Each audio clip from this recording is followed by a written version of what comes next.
After returning to the East Coast in 1921, Sidis was determined to live an independent and private life.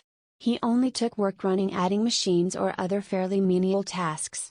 He worked in New York City and became estranged from his parents. Break time equals ones. It took years before he was cleared legally to return to Massachusetts, and he was concerned about his risk of arrest for years. Break time equals ones.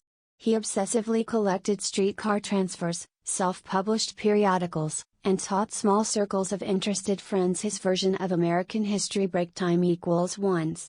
In 1933, Sidis passed a civil service exam in New York but scored a low ranking of 254. In a private letter, Sidis wrote that this was not so encouraging. Break time equals ones. In 1944, Sidis won a settlement from the New Yorker for an article published in 1937. He had alleged it contained many false statements. Under the title Where Are They Now? Break time equals ones. The pseudonymous article described Sidis's life as lonely. Break time equals ones in a hall bedroom in Boston's shabby South End. Lower courts had dismissed Sidis as a public figure with no right to challenge personal publicity.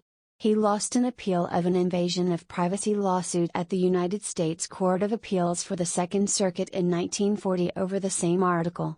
Judge Charles Edward Clark expressed sympathy for Sidis. Break time equals ones, who claimed that the publication had exposed him to public scorn, ridicule, and contempt and caused him grievous mental anguish and humiliation, but found that the court was not disposed to afford to all the intimate details of private life and absolute immunity from the prying of the press.